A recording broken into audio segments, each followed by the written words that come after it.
अगर आपकी एज 15 से 25 साल के बीच में है तो ये वीडियो आपके लिए काफी हेल्पफुल होने वाली है, क्योंकि आपकी लाइफ में अभी आप कई सारी सिचुएशन को फेस कर रहे होंगे, जैसे कि आप डिस्ट्रैक्ट हो जाते होंगे, आपको बार बार ओवर थिंकिंग होती होगी और भी बहुत कुछ। सपने आपके बहुत बड़े बड़े हैं, लेकिन ये समझ में नहीं आता कि इन्हें अचीव कैसे करें। आप अपने पेरेंट्स को कुछ बोल नहीं पाते होंगे, आपकी आपके दोस्तों से बनती नहीं होगी, और जो आपका सेल्फ कॉन्फिडेंस है वो पूरी तरह से खत्म हो चुका है। और ये प्रॉब्लम्स आपके अकेले की नहीं है, बल्कि ये प्रॉब्लम बहुत सारे लोगों की है, जिनको हम बोलते हैं टीनेजर प्रॉब्लम। और आज इन सारी प्रॉब्लम्स को हम इस वीडियो में सॉल्व करने वाले हैं और इनके सोल्यूशन के बारे में भी बात करने वाले हैं। कुछ टाइम पहले मुझे भी खुद पर सेल्फ डाउट होता था। पहले मैं भी कई बार ओवर थिंकिंग करता था, मैं भी बार बार डिस्ट्रैक्ट हो जाता था। फिर मैंने अपनी लाइफ में 5 ऐसी टेक्निक्स फॉलो करी जिन्होंने मेरी पूरी की पूरी लाइफ बदल दी। और वो टेक्निक्स आपकी भी लाइफ बदल सकती है, आपकी भी लाइफ बना सकती है। तो चलिए स्टार्ट करते हैं। एक एक टेक्निक को डीपली एक्सप्लेन करूंगा, इसलिए ध्यान से समझना। और हाँ, अगर आप यहाँ तक पहुँच गए हैं तो इस वीडियो को प्लीज अब स्किप मत करना। Advice number 1, marks does not matter. भले ही आप ये सुनकर बहुत खुश हो गए होंगे, पर इंडिया के अंदर रियलिटी यही है कि मार्क्स मैटर करते हैं। स्पेशली आपके पेरेंट्स के लिए तो बिल्कुल मैटर करते हैं। तो इसका सोल्यूशन क्या है? तो इसका सोल्यूशन है कि तुम पढ़ाई करो, बिल्कुल पढ़ाई करो, लेकिन उतनी ही पढ़ाई करो जिससे तुम डिसेंट मार्क्स लेके आ सको। जरूरी नहीं है कि किसी को दिखाने के लिए आप क्लास के टॉपर ही बनो, जरूरी नहीं है कि आप 100% ही लेके आओ। अगर आप किसी को दिखाने के लिए मार्क्स लेने की सोच रहे हो तो रुक जाओ, क्योंकि अगर आप एवरेज मार्क्स भी लेके आओगे ना तो उससे भी आपके घर वाले सेटिस्फाइड हो जाएंगे। और मार्क्स के अलावा आपको फोकस करना है कोई स्किल सीखने पर, जैसे कि शायद आपको वीडियो एडिटिंग पसंद हो, आपको स्टॉक मार्केट पसंद हो, आपको ग्राफिक डिजाइनिंग पसंद हो। जो भी आपको स्किल पसंद है उसे सीखने के लिए आपको दिन का कुछ टाइम वहाँ पर लगाना पड़ेगा, क्योंकि आगे चलकर जॉब्स मार्क्स के बेस पर नहीं मिलेगी, बल्कि जॉब मिलेगी स्किल के ऊपर। इसलिए अभी से कोई न कोई स्किल सीखना शुरू कर दो, ये बहुत जरूरी है आपके फ्यूचर के लिए। अब बात करते हैं एडवाइस नंबर 2 की, कि ना बोलना सीखो।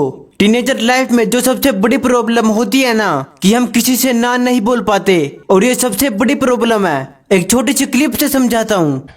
मैं कंपनी में पैसा लगा सकता हूँ, कर्जे से मुक्त करा दूंगा, पार्टनर्स की तरह काम करेंगे। उससे कह दो राज, पैसे का जोर कहीं और दिखाना। ना कह दो उसे। ना क्यों नहीं कहते? जोरावर, हमने कोई धर्मशाला नहीं खोली कि कोई भी आके उसमें बच जाए।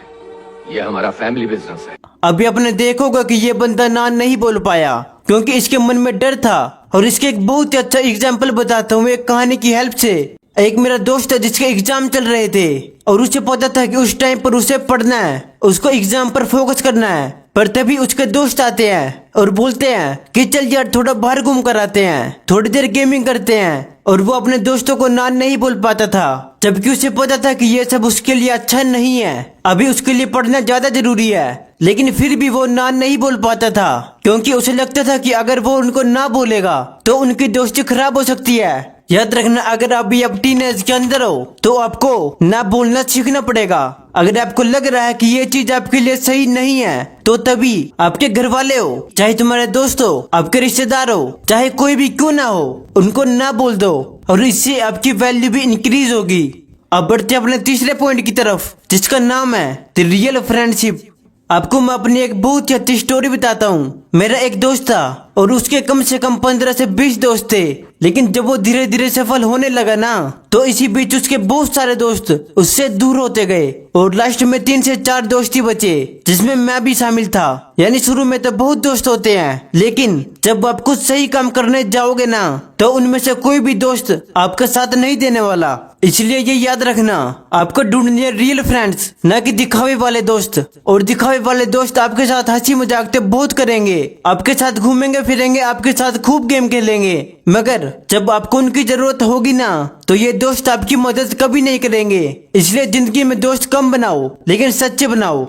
अब बात करते हैं अपनी 4th एडवाइस की, जो हर फेस टू रिजेक्शन। देखो, कभी न कभी आप भी किसी के लिए अट्रैक्ट तो जरूर हुए होंगे, और जब हम किसी के लिए अट्रैक्ट होते हैं ना, तो कहीं न कहीं रिजेक्शन भी फेस करते हैं, और कभी कभी तो धोखा भी खा लेते हैं। और टीनेज के अंदर जब हम रिजेक्शन को फेस करते हैं, जब हम धोखा खाते हैं, तो हमारा जो सेल्फ कॉन्फिडेंस होता है वो पूरी तरह से बिखर जाता है। हमें ऐसा लगने लगता है कि हमारी जिंदगी में कुछ बचा ही नहीं है। और तुमने भी ये फेस जरूर करा होगा, जब तुम्हें कोई रिजेक्शन मिली हो, जब तुम्हें किसी ने धोखा दिया हो। शायद तुमने भी ये लाइन तो जरूर सुनी होगी, rejection are part of the life. और हर सिचुएशन में मूव ऑन करना भी जरूरी नहीं होता। कभी कभार उस दर्द को अपने अंदर रख के उससे अपनी आग जलाओ, और इतनी मेहनत करो कि दुनिया वाले चुप हो जाए, और उस इंसान को दिखाओ जिसने तुम्हें रिजेक्ट करा था।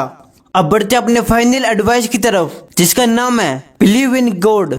और ये एडवाइस मैंने आपकी स्पिरिचुअल पावर को इंक्रीज करने के लिए चूज किया है। और अब किस धर्म से बिलोंग करते हो ये मैटर नहीं करता। हिंदू, मुस्लिम, सिख, ईसाई बिल्कुल फर्क नहीं पड़ता। बस एक बात से फर्क पड़ता है कि आप भगवान में कितना विश्वास करते हो। क्योंकि टीनेजर लाइफ के अंदर बहुत से लोग ऐसे होते हैं जो भगवान में बिल्कुल भी विश्वास नहीं करते, क्योंकि उनको लगता है कि दुनिया की सारी प्रॉब्लम भगवान ने उनको ही दे दियो। और अधिकतम लोग बोलते हैं कि अगर भगवान होते तो इतनी प्रॉब्लम हमें क्यों होती। लेकिन बाद में उनको रियलाइज होता कि हम तो बहुत छोटा सोच रहे थे। हम तो सिर्फ सोच रहे थे कि मेरे मार्क्स अच्छे आ जाएं और बस मेरी अच्छी सी जॉब लग जाए। लेकिन उनको क्या पता कि भगवान ने उनके लिए कुछ अलग सोच के रखा है। इसलिए ये बात मैं आपको अभी बता रहा हूँ कि भगवान पर से अपना विश्वास कभी मत हटाना, क्योंकि भगवान ने ऑलरेडी आपके लिए कुछ अच्छा सोच के रखा है। इसलिए जो भी होगा अच्छा ही होगा, बस तुम अपना फोकस रखना मेहनत पर। तो ये थी वो 5 एडवाइस जो तुम्हें बहुत हेल्प करेगी। और अगर आपको ये वीडियो अच्छी लगी तो अपने दोस्तों के साथ जरूर शेयर करना, और हमारे चैनल को सपोर्ट करना मत भूलना। आपसे मुलाकात होगी अगली वीडियो में। जय हिंद, वंदे मातरम।